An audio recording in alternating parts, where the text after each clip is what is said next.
y vamos a comenzar con la doctora Jimena Tapia. Permítanme presentarla. La doctora Jimena Tapia es urgencióloga, ella es de México, eh, trabaja actualmente acá en Perú, tiene maestrías relacionadas a lo que son gestión hospitalaria y calidad, tiene una alta especialidad en toxicología clínica en la UNAM, eh, realizó sus prácticas en el Hospital Juárez de México por 2 años, eh, es urgencióloga por la Universidad Anáhuac y con su ya amplia trayectoria en este contexto va a socializarnos temas muy importantes y el día de hoy el manejo y el abordaje del paciente intoxicado. Muchísimas gracias, doctora, y le brindo la palabra. Gracias. Hola, muy buenos días. Muchas gracias, doctor Torres. Gracias al Consejo Regional de Huaraz por darnos esta oportunidad y estar obviamente con ustedes, brindando todo el conocimiento que pudiéramos compartirles en esta cuestión, ¿no? Muy bien, vamos a iniciar. Entonces, nada más, apóyenme con sus micrófonos, por favor. Hay que tratar de que no nos interrumpan porque estamos cortos de tiempo y es muchísima la información que queremos nosotros que se lleven a casa. Muy bien. Vamos a iniciar entonces con abordaje del paciente intoxicado o envenenado. A lo largo de las siguientes diapositivas vamos a ver algunos términos relacionados a toxicología para que ustedes tengan ya en un contexto ya mucho más específico y más especializado qué es un paciente intoxicado, qué es un paciente envenenado, cuando nos enfrentamos a un paciente que está expuesto a algún genobiótico. Entonces, todos estos conceptos de absorción, eliminación, adsorción con D, todo lo del metabolismo, nos va a quedar un poco más claro con estas clases de introducción. Muy bien. Entonces vamos a iniciar con nuestros objetivos, que es principalmente conocer los principios generales de la toxicología clínica, nuestro abordaje diagnóstico del paciente intoxicado y algunas estrategias en el diagnóstico para el paciente intoxicado, ¿no? Algunas herramientas de apoyo, como son nuestros exámenes de laboratorio o de gabinete, que pudieran estarnos ayudando en este contexto. Muy bien. Vamos a ver qué es toxicología médica. Bueno, toxicología, como ustedes saben, es una subespecialidad que requiere por lo menos 2 años de entrenamiento después de una residencia en medicina, ya sea de emergencias, por ejemplo, en mi país, pueden también, tenemos que ser emergenciólogos o pediatras o internistas, ¿no? O de salud ocupacional o familiar para poder entrar a esta subespecialidad, ¿no? El enfoque que tiene como tal la toxicología es un enfoque diagnóstico, un abordaje integral, un manejo y la prevención, ya sea de pacientes intoxicados o envenenados, ¿ok? Entonces, que estemos expuestos pues prácticamente a todo lo que nos rodea. Ustedes ya deben de saber que todo lo que nos rodea puede ser venenoso dependiendo de la dosis a la que nos estemos exponiendo, ¿no? Entonces, con esta premisa vamos a iniciar. Para el abordaje inicial, ¿qué requerimos? En el abordaje inicial, recordemos que los intentos de identificar el tóxico no deben de retrasar el cuidado. Esto va a ser fundamental, ¿no? Nosotros cuando nos dedicamos en los servicios de emergencias, el primer contacto, unidades hospitalarias, no importa cuál sea el nivel, ¿no? De la institución, siempre nos van a llegar alguna emergencia, ¿no? Alguna urgencia a nuestras postas, a nuestro centro de salud, a nuestro consultorio. Entonces, es importante nosotros saber identificar que estamos ante un paciente que está poniendo en peligro su vida de manera inmediata o mediata, hay que saber qué hacer. Y esto simplemente se va a basar en que todo manejo inicial de cualquier tipo de patología, en este caso también de un paciente intoxicado o envenenado, va a empezar con mi ABC. ¿Ok? Los algoritmos ACLS, BLS, ATLS, todos se van a aplicar también en toxicología, ¿no? Con muy pocas excepciones, pero siempre debemos de tenerlos en consideración. ¿Por qué? Porque siempre nos vamos a basar en una revisión primaria y las cuestiones más específicas, más antagonistas, antídotos, tratamientos específicos, ya va a ser una revisión secundaria, ¿ok?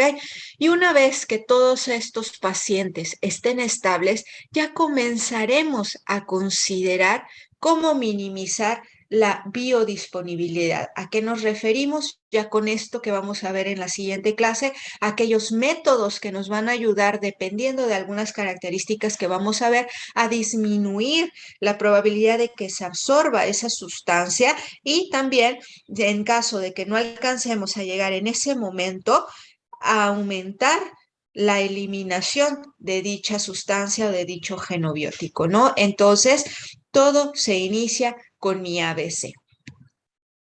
¿Qué interrogante siempre nos Doctora tenemos que Jimena, hacer? perdón que le corte. Sí, Doctora, ¿me escucha? sí.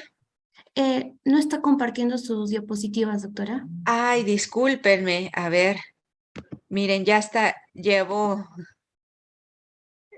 justamente, a ver, ahí visualizan.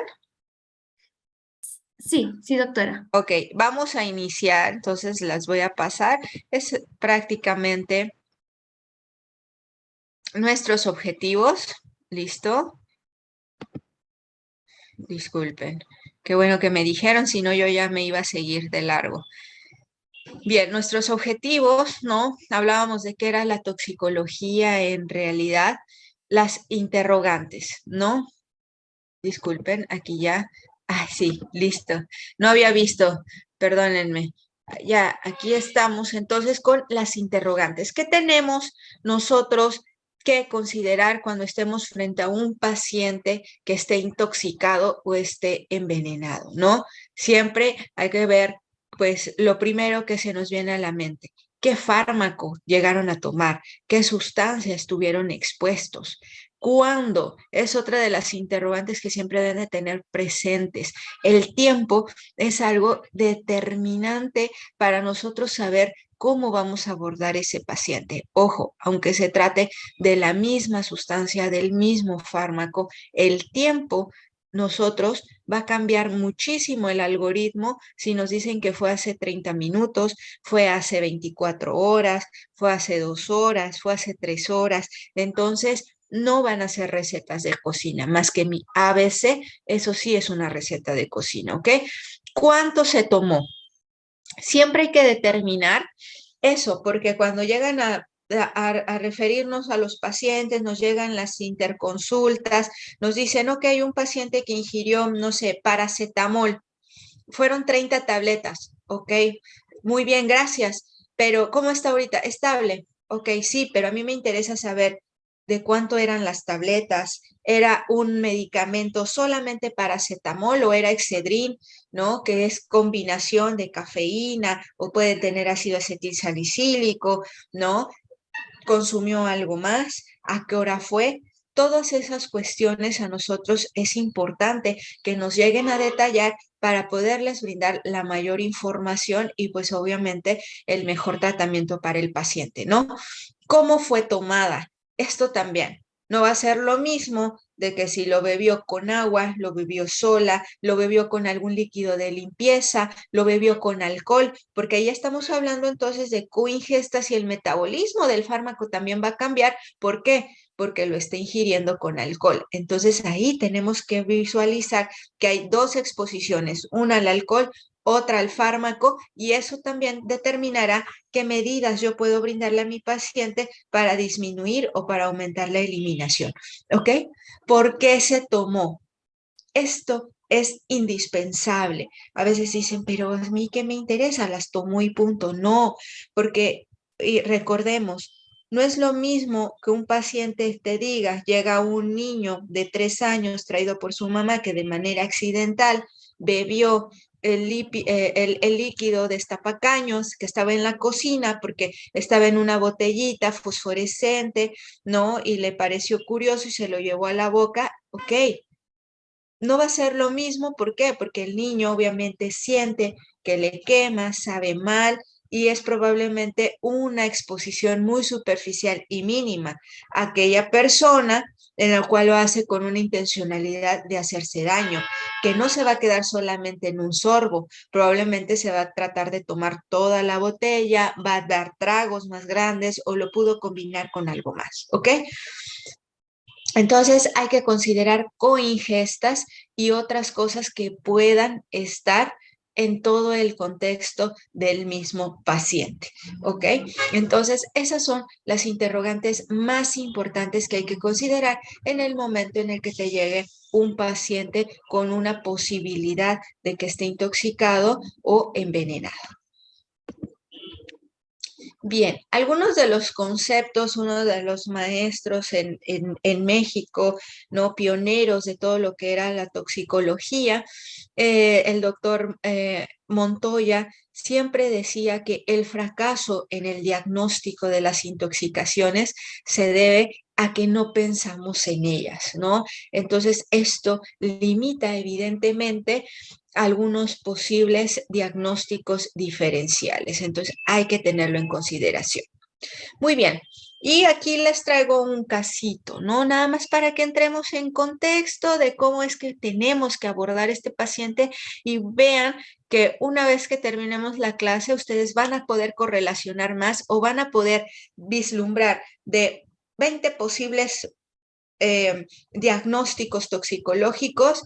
Con lo que vamos a ver y con lo que les estoy presentando el caso clínico, probablemente se reduzca a 5 diagnósticos diferenciales o a 3, o posiblemente ustedes se vuelvan mucho más expertos y ya digan, ¿sabes qué? Oh, es esto hasta no demostrar lo contrario, ¿ok? Entonces, eso es lo que queremos que ustedes lleguen a adquirir con todos estos casos clínicos y con todas estas conversaciones que vamos a tener a lo largo de estos días.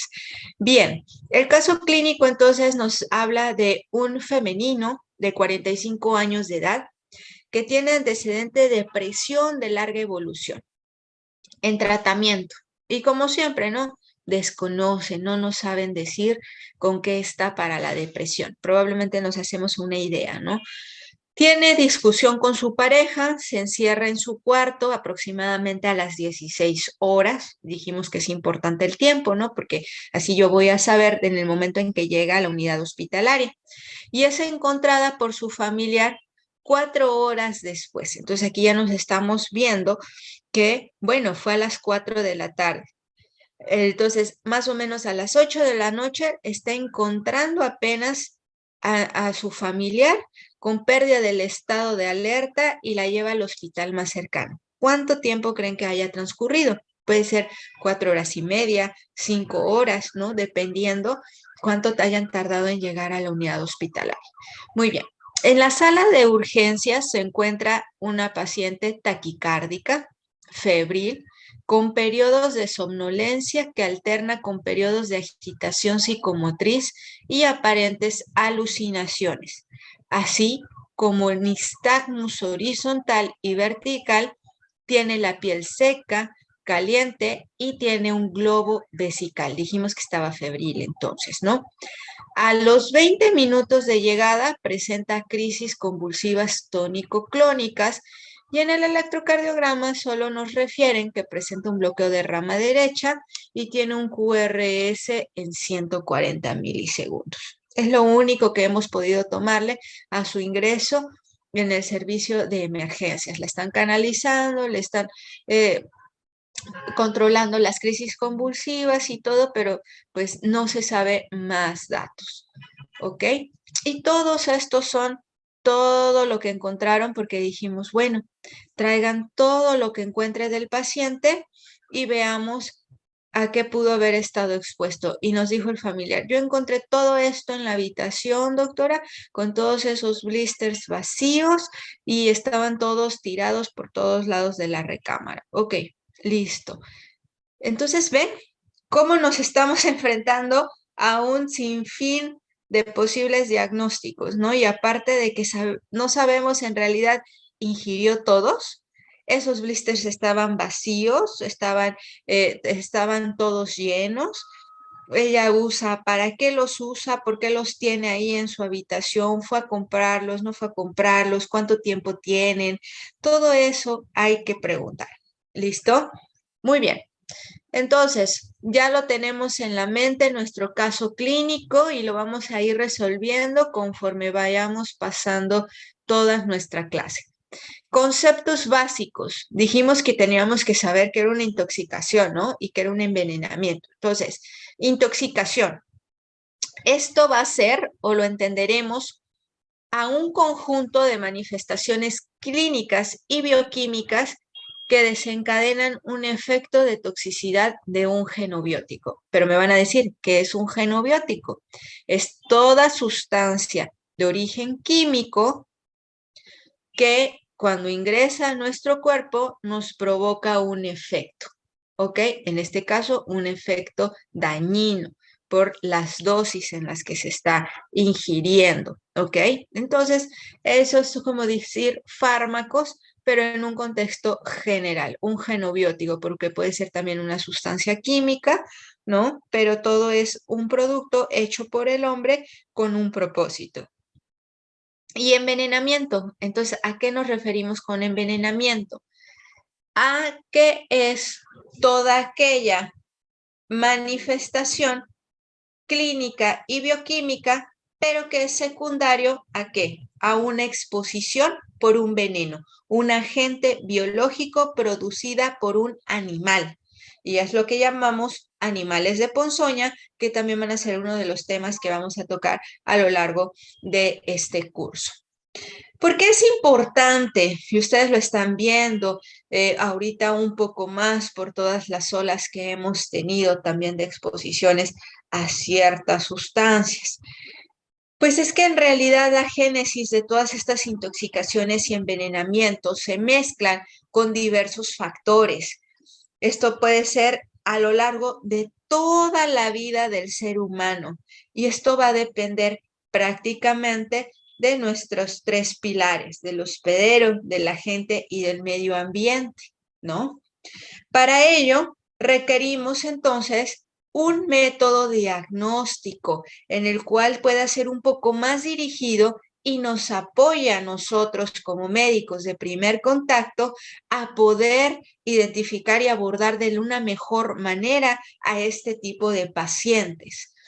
La detección de una intoxicación va a depender mucho de diversos factores, ya dijimos, ¿no? Por ejemplo, el lugar de la región u origen, porque tenemos, por ejemplo, si estuviéramos hablando de animales de ponzoña, depende donde sea, ¿no?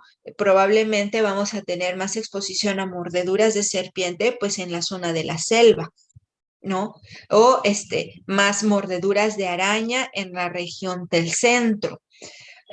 O accidentes por animales marinos, pues todos aquellos que estén cerca, ¿no? Tengan playa, ¿ok?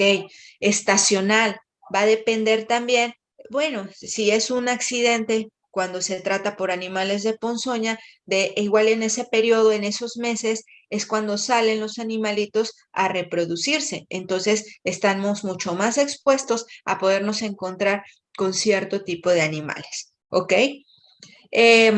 Los tóxicos o venenos actuales. Esto va más relacionado a drogas, que va a ser otro tema que vamos a tocar. ¿Qué es lo que está de moda? ¿No? ¿A qué se está exponiendo más nuestra población en estos momentos? Yo debo identificar, si yo, por ejemplo, vivo en Huaraz, tengo que identificar entonces qué drogas son las más comunes en mi región. ¿Qué pacientes llegan más comúnmente a mi servicio de urgencias? Cocaína, marihuana, anfetaminas, no sé, una combinación, bebidas energizantes, ahora alcoholes. ¿Dónde se están identificando? ¿Dónde están las alertas epidemiológicas? ¿Ok? Y con eso también yo poder identificar nombres comunes, ¿no? Probablemente, no sé, por ejemplo, a las anfetaminas les dicen tachas. Yo saber que cuando me dice, cuando le pregunto a mi paciente, ¿qué consumiste? ¿Una tacha? Ah, yo sé que se refiere a una anfetamina. Hay que conocer los nombres coloquiales de ciertos tipos de drogas porque pues no te van a decir, ¿no? Ah, sí, yo fumé cannabinoide. No, pues no, te van a decir, ah, pues me fumo un churro y así, y nada más. Entonces, tú debes de poder identificar cuáles son las posibles drogas o la sustancia a la que estuvo expuesto tu paciente, ¿no? Inicio súbito de síntomas y signos. Eso también nos puede orientar a que se trate más de una posible intoxicación si me decían que mi paciente no tenía ninguna patología de base, no consume ningún medicamento, o puede ser un paciente joven que se encontraba bien 2 horas previas y que ahorita está con alteraciones del estado de alerta, pero ojo, siempre voy a descartar primero mis cuestiones orgánicas de primera instancia y posteriormente ya enfocarlo en que pudiera ser algo toxicológico, sí, tiene un inicio súbito, sí, en un paciente en que no tenía ninguna patología, en que probablemente se fue de fiesta, estaba en el antro, le dieron algo de tomar a la chica, ¿no? La encontraron sin pertenencias, etc., etc. Es ya todo el contexto que te están brindando para irlo encauzando, ¿ok? Cuando tiene un paciente una evolución cambiante, esto también hay que verlo. Por lo general, los pacientes intoxicados no va a ser de que probablemente te digan, doctora, llegó un paciente que ingirió 50 tabletas de fluoxetina. Ok, 50, fue hace 30 minutos o fue hace 60 minutos, listo. Pero está estable, ok. Em, o te dicen a las 3 horas, pues sigue estable, los laboratorios salieron bien, el electro salió bien, ¿lo podemos dar de alta? No, espérate, me estás diciendo que fueron 50 tabletas de fluoxetina. ¿Cuál es la vida media de la fluoxetina? ¿Cómo va a ser su metabolismo hepático, renal, vida media que fluctúan por lo general de todos estos medicamentos entre 24 y 36 horas? ¿Ella lo toma de manera crónica o no? ¿Fue de manera aguda? Ahí también cambia. ¿No? Vamos a hacer que, por lo general, cuando son dosis tóxicas o dosis masivas, el metabolismo también cambia, no va a ser de primer paso, va a ser cambiar a segundo paso y todo. ¿Y esto qué hace? Perpetuar la vida media. Entonces, probablemente en estas primeras 4 horas, 6 horas, no vaya a tener ninguna manifestación clínica mi paciente, pero en las próximas 24 horas o 36 horas se pueda deteriorar mi paciente, puede hacer fluctuaciones de mi estado de alerta, pueda prolongarme el QT, el QRS, hacerme arritmias, ¿no? Alteraciones electrolíticas.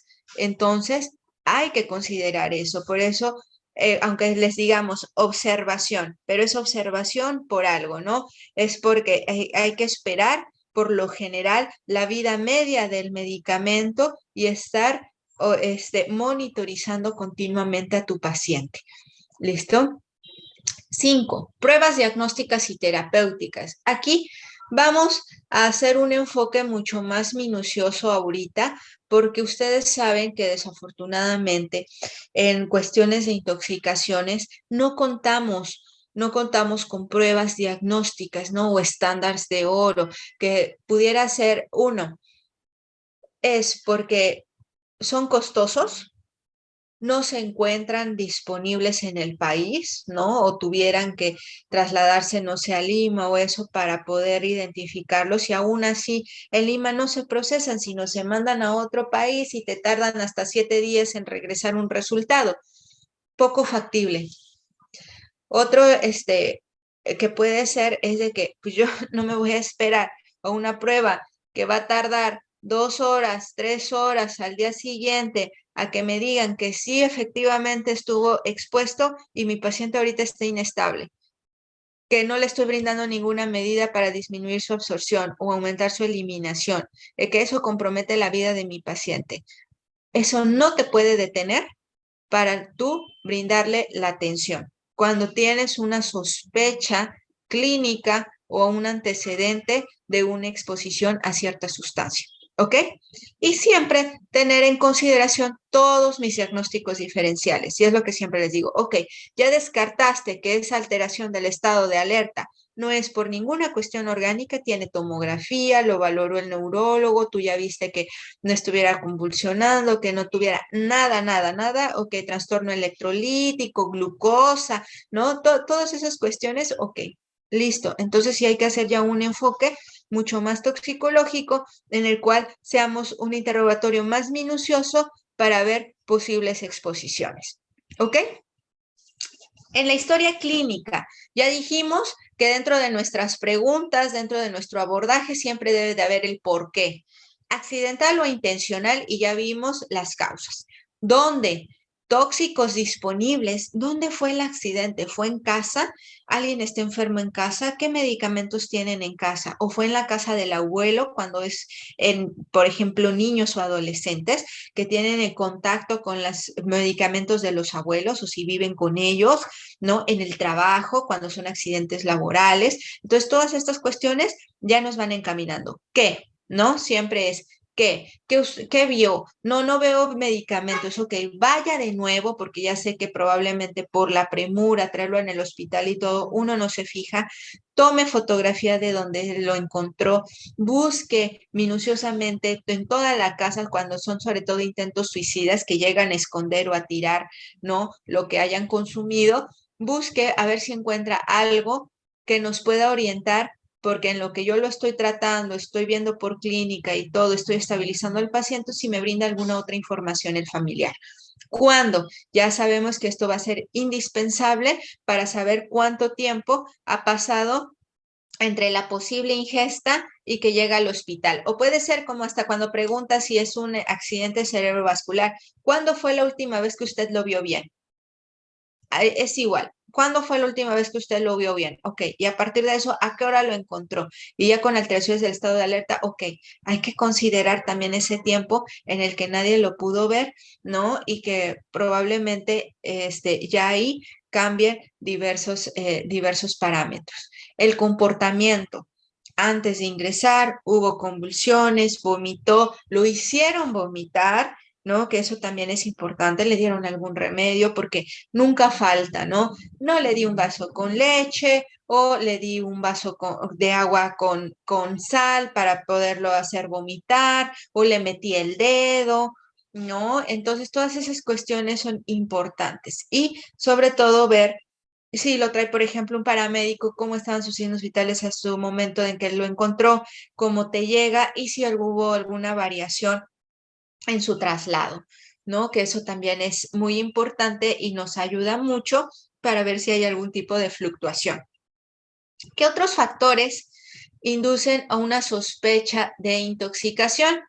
Pues que sean eventos clínicamente súbitos, que tenga un compromiso multisistémico sin una causa aparente, que haya una alteración de la conciencia en un individuo previamente sano, que tenga un síndrome convulsivo de novo, un cuadro gastrointestinal de inicio súbito, ¿no? Y que tenga alteraciones del estado de alerta, alteración neurológica en víctimas de robo o abuso sexual, eventos de pacientes graves con historia de trastornos depresivos o intentos suicidas previos, una falta de concordancia entre la historia, lo que me están platicando y la exploración física, que probablemente me digan, no, pues es que no hizo nada y tu paciente viene inestable, hipotenso, chocado, no con Glasgow de 8, o sea, todas esas cuestiones dices, algo no cuadra, ¿no? Algo estuvo expuesto de evolución cambiante, ya dijimos, hay algunos genobióticos, por ejemplo, la carbamazepina, van a tener oscilaciones en el estado de alerta, puede ser que te llegue con Glasgow de 15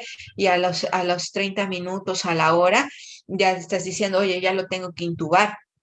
Y así, o hipnóticos sedantes, ¿no? De que se quedan dormidos, están muy somnolientos, responden, ¿no? Un poco, se deprimen, pero hay otros periodos en los que está más activo, más reactivo, precisamente es por eso, por el metabolismo del genobiótico, ¿no? Estigmas corporales de abuso de sustancias, punciones en los pulpejos, estén quemados, perforaciones de tabique, nasal, todas esas cuestiones, pues también nos pueden estar orientando a qué otra exposición pudo haber tenido mi paciente, ¿ok? Y hablábamos de siempre la triada ecológica. ¿Cuál es el huésped más susceptible? Que pues obviamente hace que tenga todas estas manifestaciones clínicas, ¿no? Muy bien, entonces, ¿qué nos interesaría un poquito más en el abordaje en cuanto al huésped? Edad, comorbilidades, mi vía de exposición. Dentro del medio ambiente, pues la evaluación, ¿no? La escena o la situación que prevalece de mi pacientito y de la gente, pues propiamente ya cuestiones específicas, ¿no? En cuanto de toxicocinética, toxicodinamia, o sea, vida media, ¿no? Las dosis máximas en el día, hay que ver cuánto es que haya ingerido, el tiempo transcurrido, todas esas cuestiones ya entraría en este rubro, ¿no?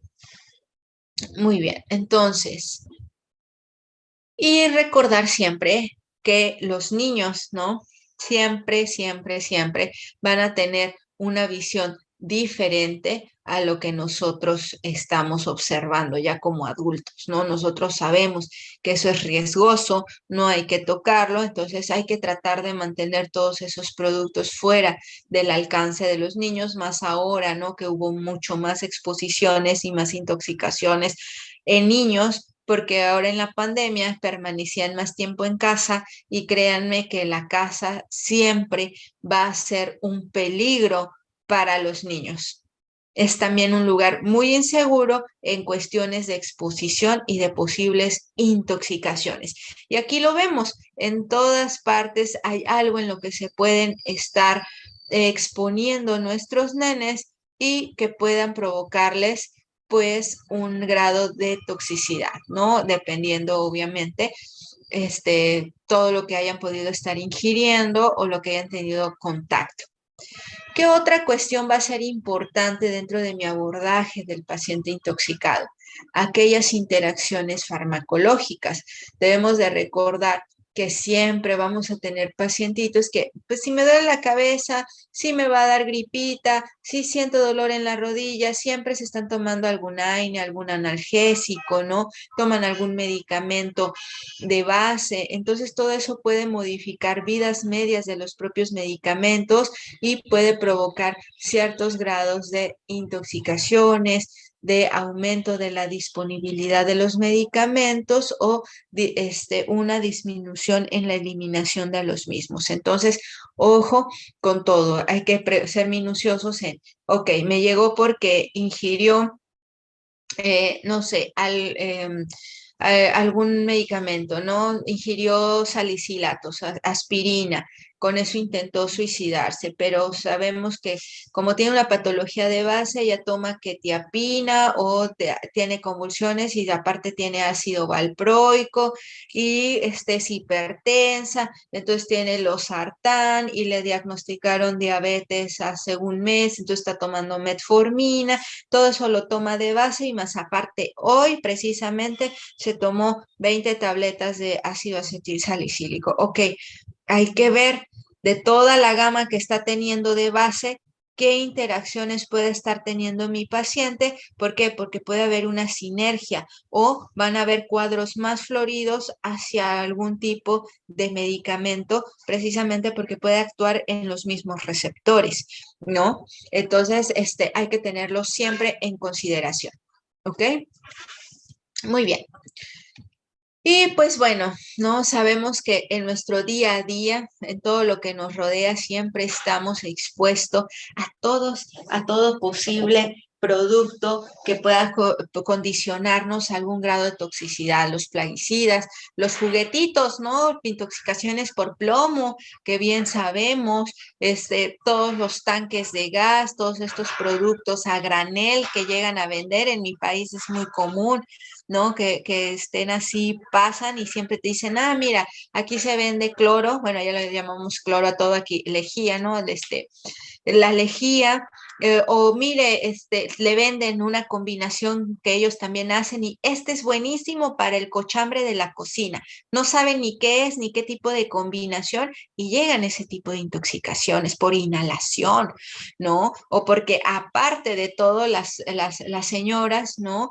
En casita, pues tratar de que todo quede mucho más limpio, combinan productos y llegan intoxicados. Entonces, como pueden ver, pueden ser mínimas dosis y que también puedan estar intoxicados nuestros pacientes, ¿no? Multivitamínicos, depende cuánto estén tomando por cuánto tiempo, también puede dar toxicidad las vitaminas.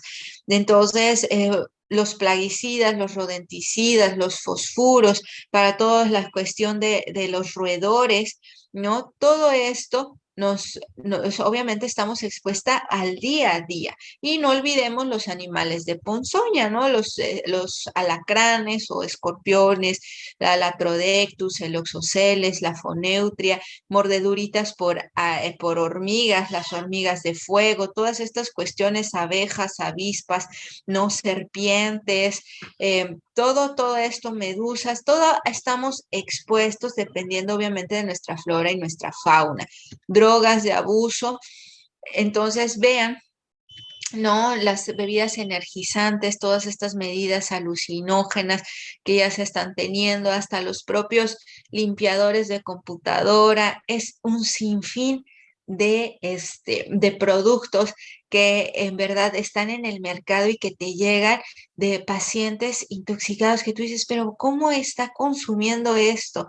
O lo que venden en internet como las sales de baño, también lo usan como un tipo de droga y o sea, se vende porque eso no es ilegal, lo venden como un producto para spas, ¿no? Para el baño, pero lo hacen con otro fin, lo hacen para drogarse, lo diluyen, se lo inyectan, lo inhalan. Entonces, la famosísima Cocodrile o los Bust, ¿no? Todos estos son nitritos y nitratos y que, bueno, ¿quién no ha visto, ¿no? En los gimnasios que venden todos estos productos también. Entonces, imagínense todo lo que estamos expuestos, evidentemente nos hace todo un panorama muy difícil de identificar, ¿no?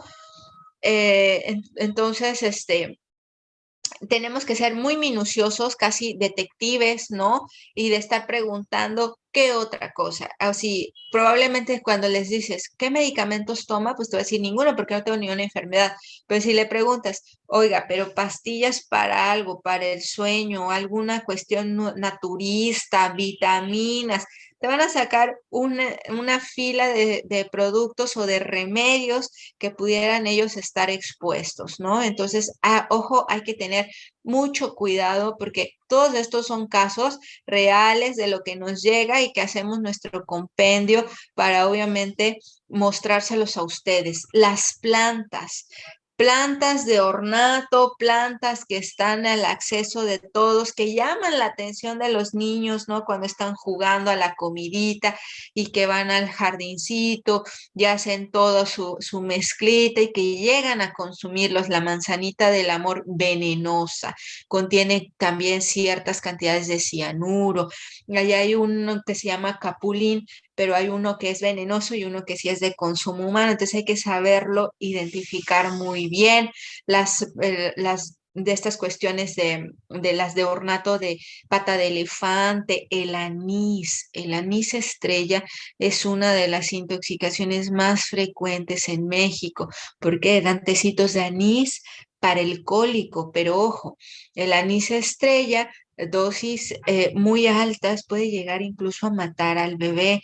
Entonces hay que procurar decirle que no le dé ese tipo de remedios o esos productos, ¿no? O sobre todo no grandes cantidades para evitar este tipo de exposiciones, ¿no? Entonces, como pueden ver, es un sinfín más en nosotros en Latinoamérica, ¿no? Que tenemos todavía muy arraigada toda esta cultura tradicional en el cual hay muchos remedios, en el cual se utilizan todavía muchas hierbas, ¿no? Para la presión, para el dolor de cabeza y todo, que sí son efectivas, pero no, desafortunadamente, pues a veces hacen los bebrajes o los aceites, concentraciones muy altas que ponen en riesgo la vida, ¿no? Entonces, como no está gramado, ¿no? Como un medicamento como tal, pues a veces es muy difícil saber a cuánto pudo haber estado expuesto. O muy bien saben que si te dicen, no, con este tecito, 2 gotitas o de este producto, de este aceite o esta semillita para bajar de peso, tienes que poner 3 semillitas en 1 litro de agua y prácticamente eso tomarlo en 24 horas para bajar de peso. Pero, ¿cuál es la mentalidad de nosotros? Bueno, si 3 semillitas me va a hacer bajar de peso en 5 días y si le pongo 10 o 5 semillitas o me tomo en vez de 1 litro en 24 horas, me tomo 2, pues puedo bajar más rápido de peso, porque esa llega a ser la mentalidad de muchas de las personas, ¿no?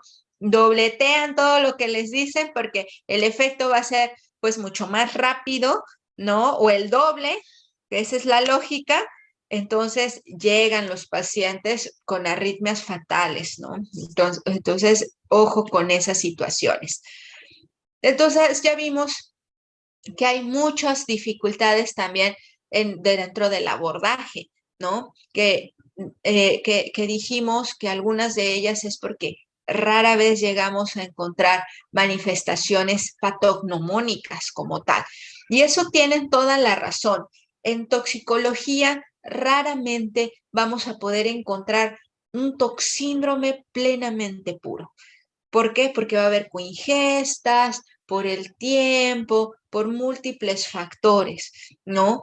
Y porque también, pues obviamente no hay como tal un estudio completo más que en animalitos, que es lo que podemos dar dosis tóxicas e ir observando qué tipo de manifestaciones, ¿no? Y es lo que está descrito. Pero muchas veces ustedes saben que los humanos, ¿no? Las personas no leen el libro. Entonces las manifestaciones que te puedan hacer pueden ser diversas y no patognomónicas a lo que estás considerando. El interrogatorio. El interrogatorio llega a ser poco confiable en pacientes expuestos voluntariamente a sustancias.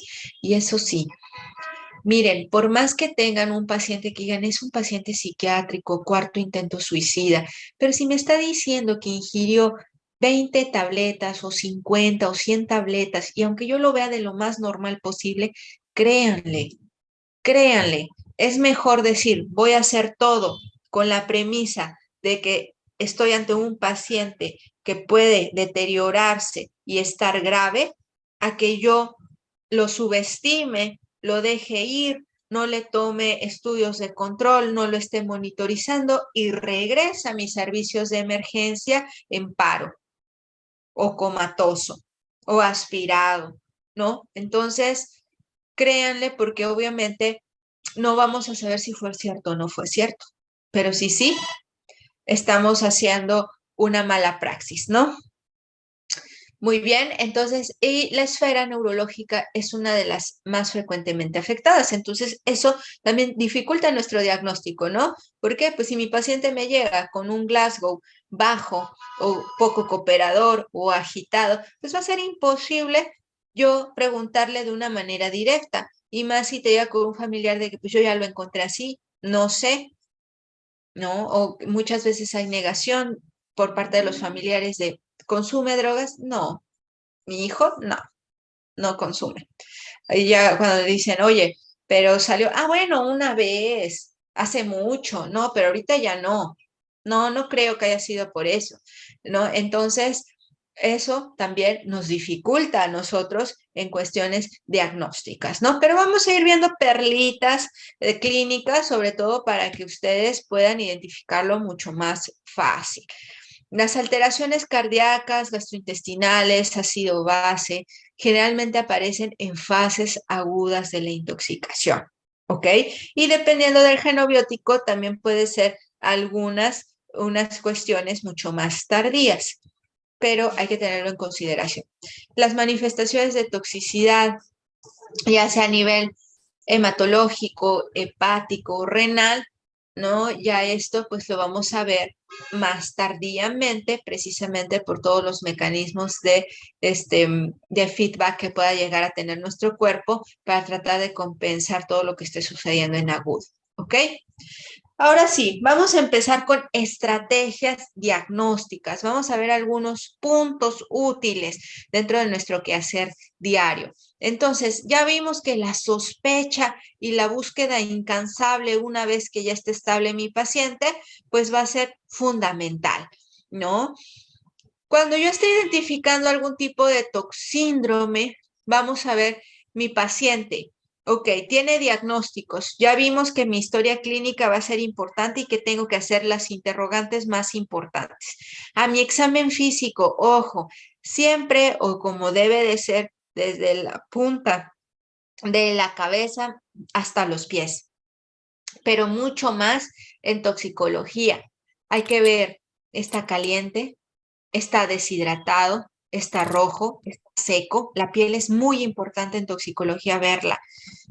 Pupilas, midriático, miótico, nistagmos, qué tipo de nistagmos, vertical, horizontal, rotatorio, agotable, no agotable, reactivas a la luz, no reactivas, ¿sí? Boca, mucosa, ¿cómo está? Fascicula la lengua, no fascicula, está seca, ruidos, ¿no? Cardíacos, perdón, bradicárdico, taquicárdico, algo, ¿no?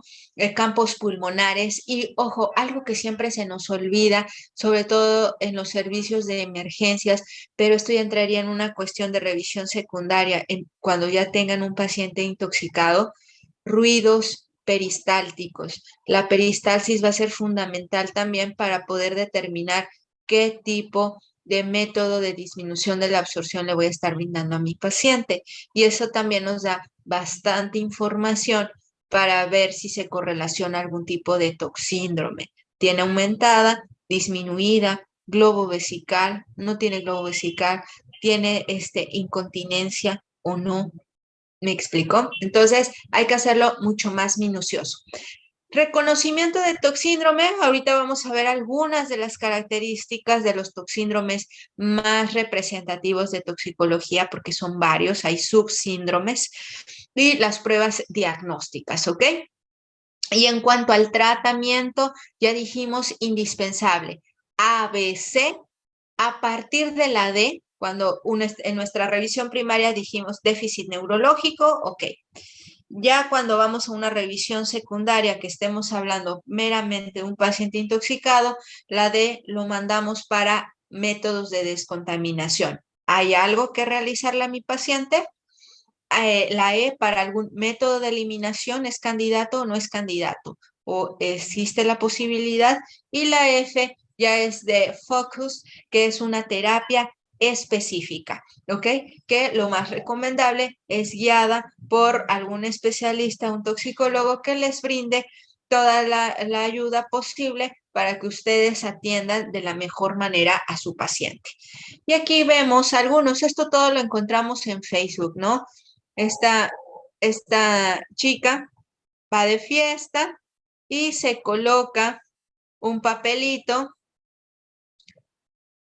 en la conjuntiva, ¿no? Dijo, no fue suficiente ponerlo en la boca, hay que colocarlo en los ojitos. Y eso es LSD.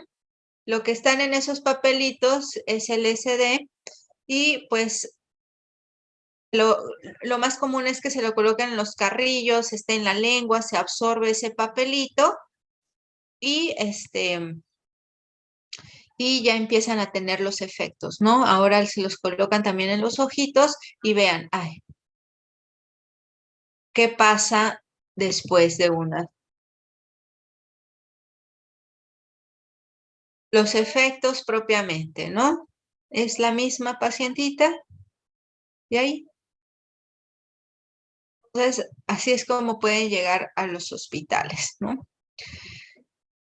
2, ¿qué va a ser mi segunda, entonces, estrategia diagnóstica? Exploración física completa, ya dijimos, desde la punta del cabello hasta la punta del dedo, ¿ok?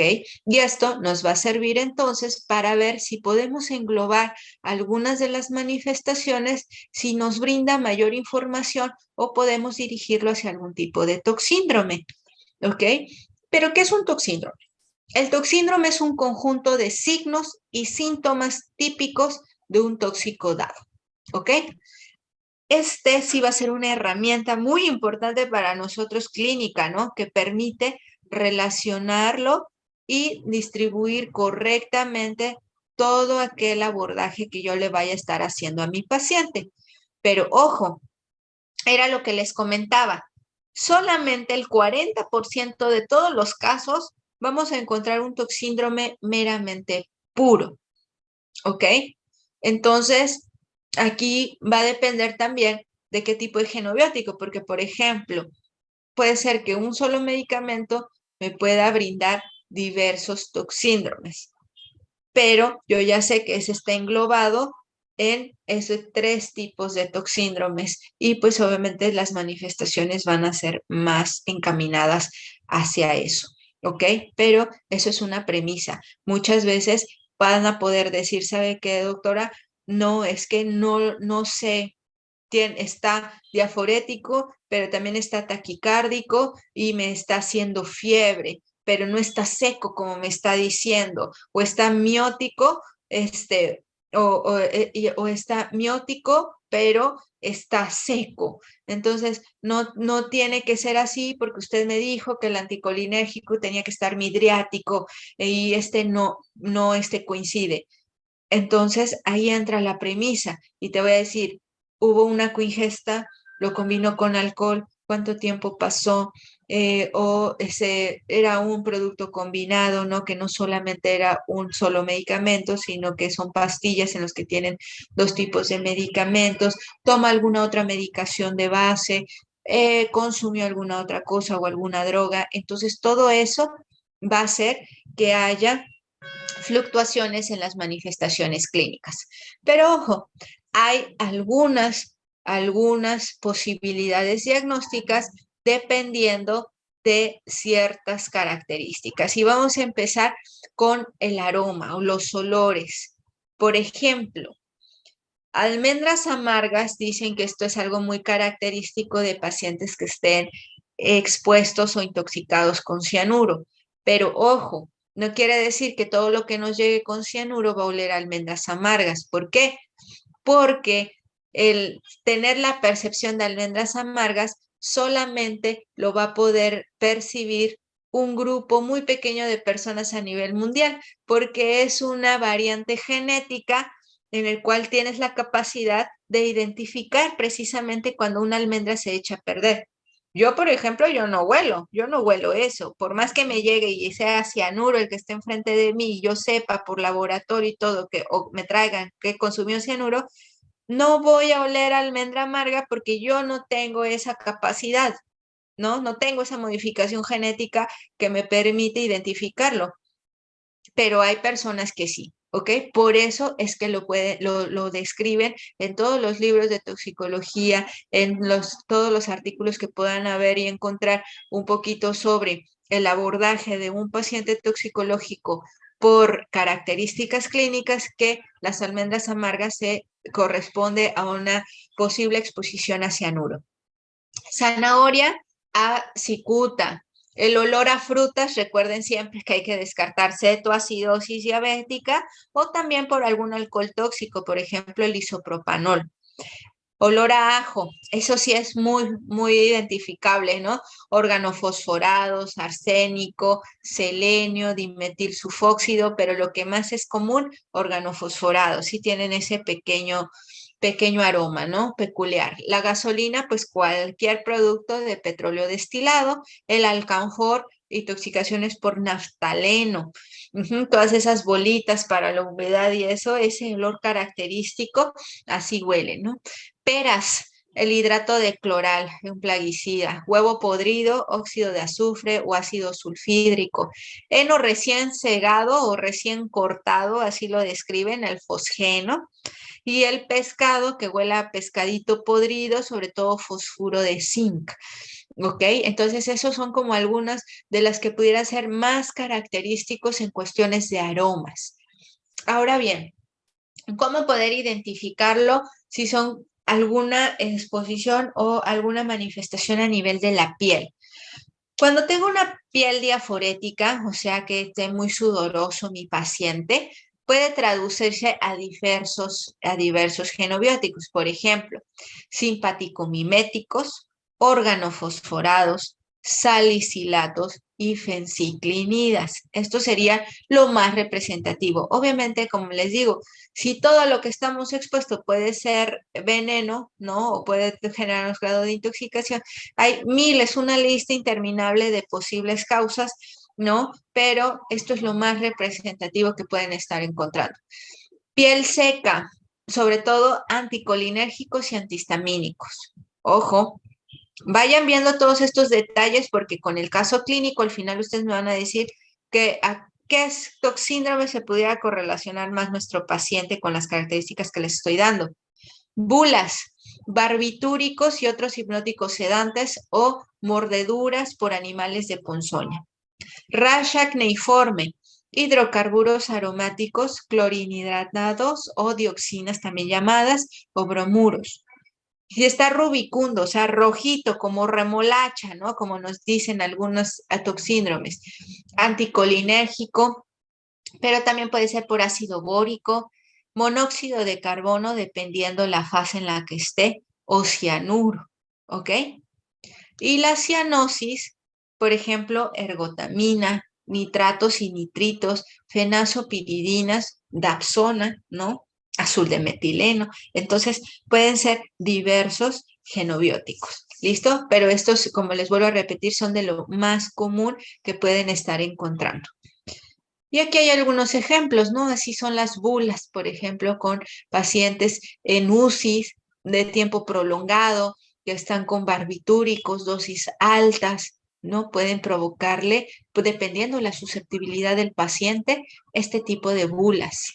O las líneas de MES, queratodermia, palmoplantar, todas estas cuestiones, sobre todo se ven pacientes con exposición a arsénico, ¿no? Pupilas, miosis. ¿Qué me puede provocar miosis? O sea, que estén pequeñitas mis pupilas, ¿no? Colinérgicos, clonidina, carbamatos. Ojo, en carbamatos puede ser tanto miosis como midriasis. Opiáceos o organofosforados, fenotiacidas, pilocarpina, hemorragia pontina, que eso nunca se debe, primer cosa a descartar, ¿no? Hipnóticos sedantes. Midriasis, más hacia simpaticomiméticos, anticolinérgicos y las propias abstinencias. Eso nos van a provocar pupilas grandotas, ¿ok? Convulsiones, miren, de acuerdo a todos estos posibles exposiciones, organofosforados, hipoglucemiantes, antidepresivos tricíclicos, isoniazida, insulina, simpaticomiméticos, estricnina, salicilatos, cocaína, monóxido, cianuro, anfetaminas. ¿Ven? Es un sinfín de productos, ¿no? De fármacos, de químicos que podemos estar expuestos y que me pueden provocar convulsiones, porque el sistema nervioso central en todo paciente intoxicado es lo que más se va a ver involucrado en todas las exposiciones, ¿ok? Cambios a nivel de la temperatura, hipotermia, por ejemplo, monóxido, opioides, hipoglucemiantes orales, insulina, alcohol e hipnóticos sedantes. En la hipertermia, perdón, esta imagen quedó tapando la palabra hipertermia, para síndrome neuroléptico maligno, nicotínicos, antihistamínicos, abstinencia alcohólica, salicilatos, simpaticomiméticos, anticolinérgicos, todos estos nos pueden provocar temperatura, ¿ok? Un estado febril de mi paciente. Ahora bien, vamos a verlo. Ahora sí, estas fueron generalidades de algunos posibles fármacos o productos que me pueden estar provocando alteraciones a estos niveles. Vamos a ver de manera muy concisa los toxíndromes para que ustedes vayan correlacionando qué es lo que más van a encontrar. El síndrome anticolinérgico, lo más común es que lo encuentren con la nemotecnia, ¿no? La nemotecnia de rojo como el betabel o la remolacha, seco como el hueso, ciego como un murciélago, ¿no? Porque está midriático completamente tu paciente, loco como el sombrerero, ¿ok? Que esté alucinando, que esté muy agitado, caliente como la brasa, ¿no? Y obviamente tenemos múltiples plantas, múltiples fármacos, hongos que nos pueden estar provocando este toxíndrome, ¿ok?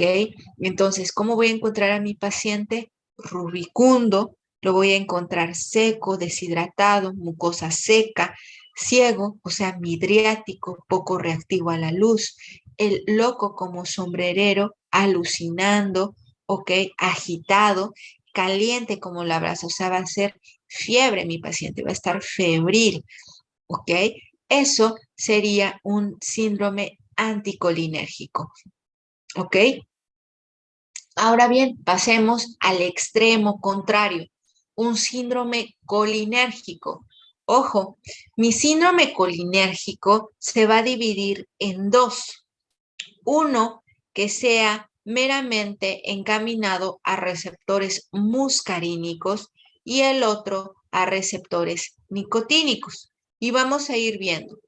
Si tenemos que los receptores muscarínicos son los que más van a estar afectados, vamos a encontrar a nuestro paciente con bradicardia, hipotensión, puede estar miótico, un estado mental alterado, o sea, somnoliento, comatoso, peristalsis aumentada y secreciones aumentadas, broncorrea, diarrea, ¿no? Micciones espontáneas, por eso la peristalsis está aumentada, está miótico, está bradicárdico, tiene broncoespasmo y una broncorrea o cialorrea importante. Entonces, ahí en el muscarínico, recuerden que siempre sus glándulas lloran, lloran, lloran. Eso quiere decir, ¿no? Que está sudoroso, está diaforético mi paciente y obviamente va a haber una incontinencia urinaria, fecal, está con muchísima broncorrea mi paciente y todo eso compromete vía aérea. Entonces mi primera acción será intubación y aseguración de mi vía aérea. ¿Ok? Entonces, ese es meramente un colinérgico de tipo muscarínico, que es lo que más encuentran cuando te llega un paciente expuesto a organofosforados o cuando te dicen plaguicida, pero recuerden que tenemos un sinfín de plaguicidas, es una clasificación muy, muy larga. Entonces, cuando sean meramente organofosforados, ahí sí estaríamos hablando de un toxíndrome de tipo colinérgico, muscarínico, lo que más va a predominar. Pero ojo, cuando estemos hablando de un paciente con un toxíndrome colinérgico de tipo nicotínico, este se relaciona más a aquellos productos que sean carbamatos, que lo vamos a ver ya con mayor detalle en la clase cuando estemos abordando plaguicidas. Pero estos pacientes cuando tienen una predisposición a receptores nicotínicos, mi paciente puede estar taquicárdico, hipertenso, midriático, con fasciculaciones y con convulsiones, ¿ok? Que pueden ver, es prácticamente cosas muy contrarias a lo que yo pudiera estar encontrando. Entonces, cuando te llegue un paciente con un producto que digas, ay, pero es que es un plaguicida, ¿por qué no me está dando datos de órgano fosforado, de que no está llorando ni nada, no tiene secreciones? Ojo, no todos los plaguicidas son organofosforados. Hay que ver que no sea un carbamato u otro tipo de que esté haciendo en otro receptor que no sea muscarínico, por eso no estás teniendo esas manifestaciones. Entonces, el tratamiento no va a ser igual, ¿ok? Pero eso, no se preocupen, lo vamos a ver mucho más adelante a detalle, ¿ok? Ahora bien, el toxíndrome hipnótico sedante. En el toxíndrome hipnótico sedante recuerden que todo es hacia abajo, ¿no? todo hacia abajo, bradicárdico, hipotenso, miótico, bradilalia, bradipsiquia, hipnosis, los reflejos están disminuidos, hay una peristalsis disminuida, es como la bella durmiente, ¿ok? Bradipnea, prácticamente tu paciente está tranquilito, durmiendo, ¿no? Pero obviamente todos los signos vitales hacia la baja. Eso puede ser que los ayude a identificar mucho más rápido si se trata de ese tipo de pacientes. Y versus el toxíndrome simpático mimético. El simpático mimético, este va a ser todo hacia arriba. Entonces, ¿qué voy a encontrar? Taquicardia, hipertensión, está midriático, agitación psicomotriz. Los reflejos están aumentados. Hay temblor y, ojo, hay diaforesis, porque me van a decir, oye, esto es como un anticolinérgico o como vamos a ver un serotoninérgico. Entonces, ¿cuál es la única diferencia con un anticolinérgico? La diaforesis, compañera. El simpático mimético está diaforético y todo hacia arriba, mientras que el anticolinérgico está seco. Seco y todo hacia arriba. ¿Ok? Esas son las cuestiones que los hace solamente la diferencia. ¿Ok? Y bueno, aquí lo más representativo es las drogas, anfetaminas, cocaína o la nicotina y las bebidas energizantes. Son los que más te van a hacer este tipo de toxíndromes, ¿no? Y aquí les hablaba del nicotínico, ¿no? Que este es un colinérgico de tipo nicotínico, en el cual ya les explicaba si es este tipo de receptores, ¿ok? Aquí siempre nos gusta ponerlos de bibliografía de Close and Bros, que hacen todos este tipo de dibujos que son un poquito más fáciles, ¿no? De correlacionarlos por la clínica. Aquí nos están mostrando un colinérgico, cómo está llorando todo, el anticolinérgico, ¿no? Todo seco, rubicundo, ciego, el murciélago. Está en un desierto porque está seco y está caliente, ¿no? El simpático mimético del que hablábamos, ¿no? Midriático, puede estar hipertenso, tiene tremores, hipertérmica, hiperreflexia, alucinaciones, paranoia, ¿no? El toxíndrome opioide, que también ese lo vamos a ver ya en drogas, pero está todo más hacia abajo, ¿no? Somnoliento, puede ser rhabdo, ¿no? Todo apagado, disminución de la peristalsis, todas estas cuestiones, ¿ok? Muy bien. Entonces, una vez tratando de identificar por manifestaciones clínicas, pero ustedes ya saben, es la sumatoria, ¿no? Ya llevamos una historia clínica, sacamos los antecedentes que más pudimos, ya hicimos una exploración física muy detallada y que estamos tratando de correlacionarla con lo que nos están brindando en la historia clínica. Ahora bien, vienen algunos signos de apoyo, ¿no?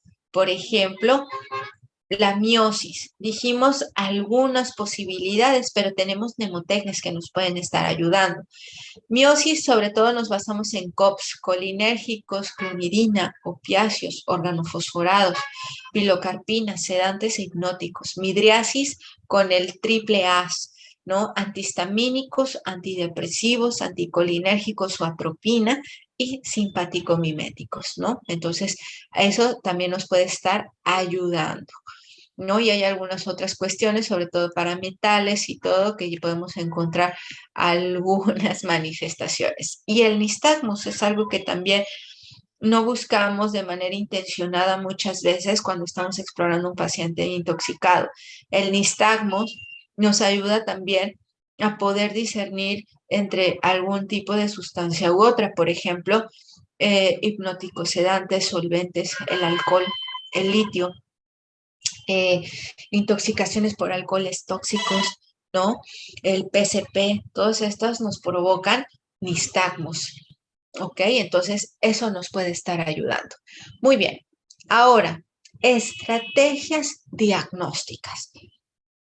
Este sería como nuestro paso 3. Pero ¿qué es lo que quiero que se lleven de esto? De los estudios de gabinete. Nada, no vamos a empezar ni siquiera con pruebas confirmatorias, con estudios de gabinete que están más disponibles o con mayor acceso a nosotros. Por ejemplo, una gasometría, ¿no? identificar acidosis metabólica. Ok, ¿cuáles son mis posibles causas de acidosis metabólica? Y ustedes saben que hay múltiples mnemotecnias médicas, ¿no? Mood-Pills es unas más encaminadas también a cuestiones toxicológicas. Por ejemplo, esta habla de que tienes que descartar que no haya sido una exposición por metanol o una uremia o una cetoacidosis diabética, paraldehído, o sea, otros alcoholes, infecciones, acidosis láctica, que pueden haber otras causas, ¿no? Etilenglicol o salicilatos. Pero como están viendo, dentro de la mnemotecnia hay muchas consideraciones toxicológicas. Entonces, hay que tenerlo siempre dentro de nuestro apoyo diagnóstico. Ahora bien, yo estoy identificando que tiene una acidosis metabólica. Ahora, anion gap elevado, sí o no. Ok, si tengo un anion gap elevado, voy a guiarme con esta mnemotecnia que se llama metal acid gap. Y esta nos habla de que puede ser metales, metformina, cualquier intoxicación masiva, ¿no? Etilenglicol, tolueno, es una cetoacidosis alcohólica, una acidosis láctica, acetaminofén. El paracetamol a grandes dosis provoca que tu paciente llegue en coma con acidosis metabólica, anion gap elevado. Cianuro, intoxicación por monóxido de carbono, colchicina, isoniazida, ibuprofeno, ¿no? Hierro, cetoacidosis diabética y algunas otras, ¿no? Como salicilatos, paraldehído. ¿Y esto por qué lo traigo mucho a correlación? Un solo estudio nos puede brindar todo el abordaje del paciente. Y les voy a contar unos casos que tuvimos hace unas semanas. En una fábrica hubo una exposición, 25 trabajadores de ellos nos llegaron a nuestro hospital 7. De ellos decían, estuvieron en contacto con un producto llamado Piol. Ok, ¿no? Ya nos enseñan la ficha técnica, lo identificamos, listo, ¿no? Cuando nos estaban llamando de que venían en camino. Pero, ¿qué fue lo que pasó? ¿Cómo los encontraron? Venían Glasgow en 7.1, mucha dificultad respiratoria, ¿no? Y otros venían con Glasgow 14, 13, ¿no? Ellos son los que ya nos explicaron un poco más las situaciones, pero no recordaban nada. Todos los que estaban despiertos tenían cefalea, no llegaron al vómito, pero tenían mucha náusea. Ok, todos la idea se fueron con que fue este producto al que tenían contacto alquímico. Y una vez que ya nos llegan y todos estaban preocupados, no, la descontaminación, cómo se hace, bla, bla, bla. Ok, empezamos a triagear a los pacientes. Ya vimos, no requieren esto, nada más les habían retirado en la zona del trabajo toda la ropa a la que estuvieron en contacto, ahí los ducharon y se los trajeron. Ok, los únicos que no habían sido hecho nada eran los que pues venían mal, ¿no? Que venían con Glasgow de 7 y pues se los trajeron de inmediato y pues llegaron para intubación y todo, ¿no? Protección de vía aérea. Pero haciendo un poco más el interrogatorio, porque todos decían no, y se casaron en todos los hospitales, porque había 3 que nos refirieron de otro hospital, venían con gasometría. Y en la gasometría estaba con una acidosis ligera y nada más, ¿no? Así nos dijeron. Acidosis ligera, doctora. Ok, en cuanto pueda nos manda la fotografía o que venga en su expediente, ¿no? Para aquí recibirlos e ir viendo la evolución. Ok. Vamos viendo la gasometría y ya decimos, ok, bla, bla, bla. La revisamos toda. Y todos decían, por intoxicación, ¿no? Estaba con acidóticos y tenía hiperlactatemia. Decía, no, es por ese producto, ¿no? ¿Qué tan, o sea, ya casi se iba a cerrar la fábrica y todo.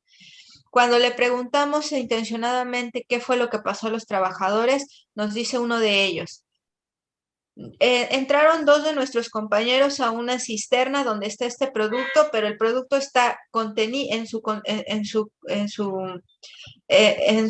contenido, ¿no? Pues en el envase donde lo tienen, no se tiene contacto con él, pero es como una cisterna. Y hay una bomba en el cual cuando entras a limpiar se conecta ahí como la aspiradora, ¿no? O la máquina de succión y te ayuda a limpiar y todo. Ah, ok. Y todo está cerrado. Sí, hay una escotilla por la cual entramos y ya ahí bajamos, hacemos todo, subimos las escaleritas y volvemos a salir por la escotilla. Ok. ¿Y qué fue lo que pasó? Pues entraron 2 de los trabajadores a hacer esa, que se hace una vez al mes. Entraron y ya veíamos que no salían, ya había pasado 1 hora, no salían, nunca se tardan tanto, nos asomamos y los vemos desmayados. Entramos otros 2 a quererlos ayudar y nos desmayamos.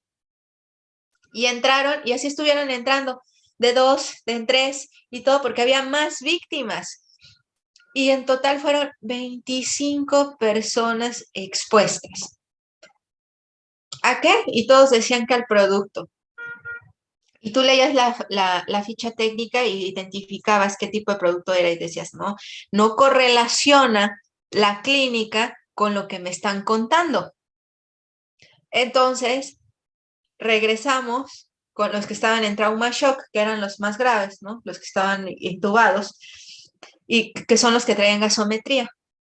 Pues nos habían dicho que estaban acidóticos, ¿no? Y con anion gap elevado. Y ya nos entregan las gasometrías y ojo, ¿qué creen? Pues que nunca leen la gasometría completa.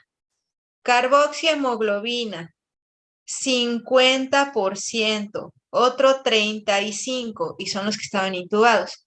Entonces, ¿qué era más posible? Sí, estuvieron expuestos a otro también producto que se encuentra dentro de los asfixiantes, pero ahorita la urgencia y la clínica sí me correlaciona con una intoxicación por monóxido de carbono. Entonces, ya el abordaje era completamente diferente porque con el simple hecho de alejarlos de la fuente de exposición, yo ya le había dado un tratamiento a mi paciente. Y ahorita intubando a mi paciente y teniendo el oxígeno 100%, pues prácticamente le estoy dando el antídoto. Y a los otros nada más me regresé para ponerles mascarillas a todo, ¿no? Con no reservorio y que estuvieran con sus mascarillas con oxígenos y estar nada más, obviamente, monitorizándolos, ¿no? Pueden ver que un solo apoyo diagnóstico, en este caso una gasometría, que obviamente en esta gasometría sabemos que pudo salir la carboxihemoglobina porque sabemos que en algunos otros no se cuenta con todos los parámetros completos, ¿no?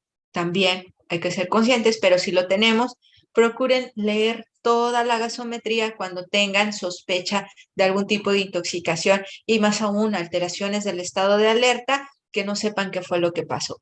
¿Ok? Entonces, pueden ver que dentro de toda nuestra mnemotecnia viene ahí la C, ¿no? Es monóxido de carbono. Y ahí ya podemos hacer un abordaje mucho más completo con un solo estudio.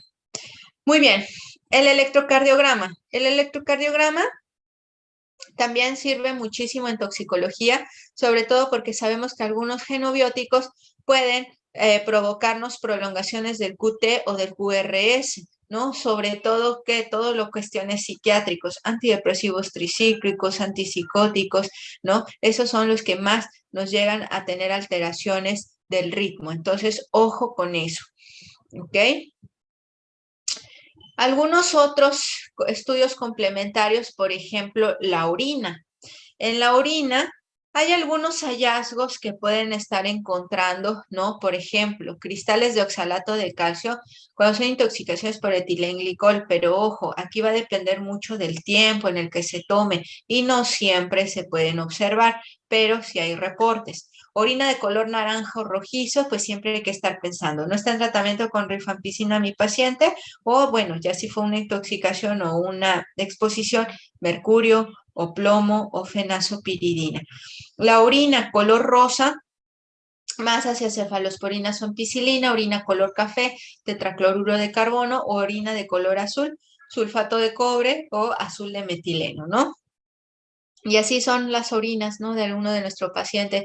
Este era un paciente intoxicado por mercurio. Y entonces, sí ven las orinas, ¿no? Que pueden llegar. Estos son azul de metileno, un paciente que se le está dando azul de metileno, ¿ok? Entonces, ¿qué otros estudios complementarios podemos tener nosotros? Radiografías. Agentes visibles por radiografía pueden ser las mulas. Las mulas son aquellas personas, ¿no?, que ingieren los condones con droga, ya sea opio o cocaína, ¿no? Les echan y pues van de un lado a otro para, pues llevar esta droga, ¿no? Pues el condón tiene esta propiedad de que se puede visualizar en la radiografía, ¿no? Entonces pueden estarlos teniendo de apoyo diagnóstico, ¿no? Los neurolépticos, los metales, por ejemplo, hierro o sustancias con capa entérica, también podemos verlos. ¿Cuáles? Cuando pedimos radiografías de abdomen, sobre todo ingestas masivas de este tipo de fármacos que tienen capa entérica o que retrasan el vaciamiento gástrico, que forman fármaco-besoares, así se llaman, en vez de que sean bolas de cabello, se forman bolas de todas las tabletas que acaba de ingerir el paciente. Eso se puede observar en una radiografía, obviamente, si son ingestas masivas, ¿no? Ahí tenemos algunas imágenes de los famosísimos body packers, ¿no? O las mulas. Y aquí es cuando se los sacan, ¿no? Muy bien. Listo. Y eso es un fármaco besoar, que esto puede ser dado ya sea por algunos metales, algunos fosfuros y las aspirinas, ¿no? Que retrasa aparte el vaciamiento gástrico, provocan piloroespasmo y farmacobesoares, que también ya se va a ver propiamente en la clase de salicilatos. Y pues bueno, confirmaciones diagnósticas, si es posible, pues si lo tenemos en acceso, existen triage como el triage cardíaco, aquí el triage toxicológico, en el cual este aparatito viene, ¿no? Al menos con las 10 principales causas de exposición o de drogas, ¿no? Entre ellos acetaminofén, opiáceos, antidepresivos tricíclicos, benzodiazepinas, barbitúricos, metadona, fenciclidina, marihuana, cocaína, anfetaminas, metanfetaminas, que pueden dar alteraciones en el estado de alerta. Y pues si, bueno, es factible tenerlo o puedes tenerlo, tómale uno y es muy probable que de alguno de ellos te salga positivo si fuera una población común, ¿no? Sabemos que estos llegan a ser costosos, poco accesibles o que tardan, ¿no? Entonces, esa sí es la premisa. Nunca esperar un estudio confirmatorio para tú poder dar el abordaje de tu paciente, ¿no? Bueno, ya vimos del uroanálisis, ¿no? Algunas de las consideraciones que hay que tener en cuanto a color o si hay cristales, ¿no? Y aquí, pues obviamente dentro de las radiografías hasta el edema agudo pulmonar, cuando hay que tomarles nuevamente de control a los pacientes, sobre todo exposiciones por inhalación. Aquí fue una intoxicación, ¿no? Por paraquat, él la ingirió, que es un tipo de plaguicida, un herbicida, y 36 horas después, pues hace su edema agudo pulmonar, ¿no? Ay, perdonen, aquí me estoy regresando, no sé qué pasó. Muy bien, listo. Entonces, para finalizar nuestro abordaje del paciente intoxicado, nos vamos a basar en 10 mandamientos. 1, que la intoxicación siempre va a ser un trauma múltiple de origen químico, que lo más importante es mantener el soporte vital en nuestros pacientes, que hay que ser pesimistas. ¿Por qué? Porque eso nos obliga a ser más minuciosos en nuestros pacientes y estar revalorando continuamente a nuestros pacientes. Detén el incendio. No quiere decir que como ya lo estabilizaste, ya va a estar bien tu paciente. No, hay que tratar de llegar al origen o a la posible intoxicación. hay que evitar las complicaciones, así como lo hacen para cualquier otra patología. El emergenciólogo siempre previene complicaciones. Entonces dice, si yo sé que va a deteriorarse mi paciente, hago protección de la vía aérea, doy ventilación mecánica si es necesario, doy una adecuada reanimación. ¿Ok? Considerarse un detective sí, porque ya dijimos que hay que ser muy minuciosos en el momento de un interrogatorio, una exploración física, ¿no? Hay que utilizar el laboratorio, hay que identificar si hay daño a un órgano blanco, ¿no? Hay que estar 100% seguro de que si está intoxicado el paciente y hay que cada vez que estemos revalorándolo, estoy seguro que está intoxicado o no puede ser también esto, entonces voy a tomar un estudio complementario para descartar otra cuestión orgánica.